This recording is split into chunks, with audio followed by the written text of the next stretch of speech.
There are more excellent Netflix television shows that there should be. With new episode series being released on a weekly basis, it can be difficult to decide which without becoming lost in Netflix algorithm. To help you spend more time binge-watching Netflix episodes, we've compiled a list of the finest series to watch right now. Here are Netflix top 10 best new series to watch now, 2021. Number 10, Pretend It's a City. Comedian Fran Lebowitz sits down with filmmaker Martin Scorsese to discuss visitors in New York City, money, subways, the art, and the not-so-simple act of walking through Times Square. Pretend It's a City is chock full of fascinating anecdotes and images from a bygone New York City. There's a story of Charles Mingus interrupting a concert to chase Lebowitz down 7th Ave for a perceived transgression. The punchline is almost as funny as her scathing attack of the L train, the most nasty of them all MTA subway lines. Lebowitz wonders how much worse it may smell than normal after learning that the train line had been stopped down for hours, owing to horrible scent. In episode 5, Lebowitz, a lifelong smoker, makes the argument that anything that is beneficial for you feels or tastes horrible. She has no intention of abandoning Joe Kamal because her life goals are smoking and scheming retribution. Number 9, Sky Rojo. 3 women go on a frenzy trip in the pursuit of freedom, fleeing their pimp and his henchmen. Season 1 of Sky Rojo tells a story of 3 women who were forced into prostitution. It's a liberating story of their efforts to liberate themselves from the evils are threatening their mentally, bodily, and emotional well-being. The creators of Spanish series are Lex Pina and Esther Martinez Lobato, who are best known for their hit drama series Money Heist. Sky Rojo, on the other hand, is a complete departure from their earlier work. Number 8, Tribes of Europa. Our global calamity breaks Europe into innumerable micro-states battling for control in 2070. 3 siblings set out to change this fate. The events of Tribes of Europa will take place in the not-so-distant future. In the year 2074, the world has changed dramatically. The countries that once made up Europe have vanished due to an unexplained worldwide tragedy. Instead, feudal groups have raised to fight one another. The 6-part series follows 3 siblings, Keanu Emilio Skyrea, Liv, Henriette Confuras, and Elia David Elia Rashid, who are separated from their peaceful origins. Tribe is attacked by the Crows, a deadly tribe whose members prefer to wear black and splatter black eyeshadow across their faces. To survive in this new war-torn Europa, Keanu, Liv, and Elia must build their own paths. Number 7, Yasuki. A safeguard strange girl from dark forces, a samurai warrior of African origin, must return to his life of the sword, and brutally in feudal Japan. The genuine narrative of Yasuka, a 16th century warrior, Yasuka only knows African-born samurai, becomes embroiled in a feudal Japan power battle in the search for redemption and dignity. After all, the Abyssinian Bengal, a black kingdom ruled by Ethiopians, a slave soldier, he was sold into the slavery and placed into the care of Italian missionary Hernando Villangelo. They became close, and when problems arose in Rome, he was dispatched to Japan, bringing Yasuki with him. There he met with Oda Nobunaga, a warlord who was fascinated by all things Western, and by a particular series of events, the Jisu departed Yasuki with the warlord, where he became a samurai. Number 6, Naomi Osaka. An inside look into the lives of our generation's most skilled and complex athletes provides insight on the difficult decisions and joyous victories that from Naomi Osaka as a superstar and a young lady. It is a clumsy way to introduce a sports miniseries such as Netflix Naomi Osaka. Maybe if the sports miniseries wasn't Naomi Osaka, a contemplative endeavor by filmmaker Garrett Bradley. Bradley, who followed a champion tennis player Naomi Osaka for 2 years between the ages of 20 and 22, uses her slow-burning contemplative feature subject-first documentary style, which she previously used in the Academy Award-nominated documentary Time, to tell the story of a rising star.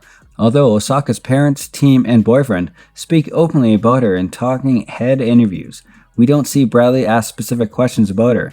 We don't see many follow-ups, reevaluations, or any other peeling back of Osaka's statements or viewpoints. And this approach, like Beyonce and Ed Burke's Netflix concert film documentary, Homecoming, and Michelle Obama and director Nadia Halgren's documentary Becoming, gives narrative authority to documentary subject. Number 5, Master of the Universe, Revelations. In what could be the ultimate fight between He-Man and Skeletor, the conflict of Eternia resumes. The upcoming Master of the Universe Revelation, starring self-long-lost Reyes' twin brother He-Man, isn't quite as intriguing. It's not a reboot, but rather a direct sequel, set to start up where the original show left off in 1985. It features the same cast of characters, some of whom are quite amusing, such as Grumpy Combat Cat, an extraterrestrial sorcerer with self-esteem issues. Skeletor, as represented by Mark Hamill, is still a huge jerk. Despite this, the show manages to become something that nearly feels new, thanks to an early bold move. Number 4, Lupin. A retelling of Arsène Lupin, the world-famous gentleman thief and master of disguise, from the old French narrative. Azian Doip and his father Bakar relocated from Senegal to Paris, where Bakar works as a chauffeur and butler for an affluent family. When Bakar is accused of stealing a priceless necklace originally owned by Marie Antoinette from the family safe, he is imprisoned and dies shortly after, leaving Hassan, 14, an orphan. Years later, Hassan Omarissai has converted into a robber inspired by stories of fictitious burglars Arsène Lupin in the novel of French author Maurice Leblanc. Marie Antoinette's necklace has been discovered and returned to her family, who are currently selling it as a Louvre auction. Hassan devises an elaborate strategy to steal it by becoming a janitor at a museum in order to clear his father's name. He enlists the assistance of 3 loan sharks to whom he owes money. Number 3, Sweet Tooth. A half-human, half-deer youngster searches for a new beginning with a gruff protector on a risky adventure in a post-apocalyptic world. The plot of Sweet Tooth is supported by 3 major story arcs. It tells of hope, calamity, and love, with James Berlin's super narration and Jeff Grace's compelling backing music. The portrayal of parents' love for a child is a major element in this show. Gus, aka Sweet Tooth, Christian Coveri, an 11-year-old child who is half human and half deer, is the protagonist of this novel. Gus leaves his secluded house in quest for the truth about the missing mother, Birdie, and the world outside of the guarded fence in the main storyline. Number 2, we're at the Brooklyn Saints, the inspiration story of the young athletes in an inner-city youth football league, as well as the coaches and parents that support them. The series spends less time with the senior Saints team, but we become attached to Keenan, a middle school standout player who aspires to be an engineer and is divided between high school with a strong football program and one with a strong robotics program. Even this young age, players are aware of how the sports establishment may exploit young men. A lecturer at one high school advises prospective pupils to use football, don't let it use you. Number 1, Ahmed the Fighter for America. With Mahershala Ali, Diane Lane, Samuel Jackson, Pedro Pascal, Yaji Shahidi, and others, an explanation of the 14th Amendment as the most enduring hallmark of democracy in the United States. What is the 14th Amendment and what does it mean? If it took you longer than 5 seconds to understand, there's a show you should watch, Amend. The Fight for America is a 6-part docuseries hosted by Will Smith, directed by Kenny Leon, American Son, and Ronaldo Marcus Green, Monsters and Men, and the production by Robert Barnino and Tom Yeelan.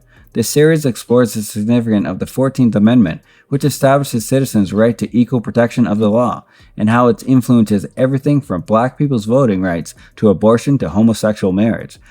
The series revisits prior court judgments that have been prompted by the legislation over the course of its 6 episodes. So, what can I say about Netflix's top 10 best new series to watch now, 2021? Let us know in the comment section below. And hey, if you enjoyed the video, don't forget to like and subscribe to our channel so we continue giving you the best content. Thanks for watching. See you in the next video.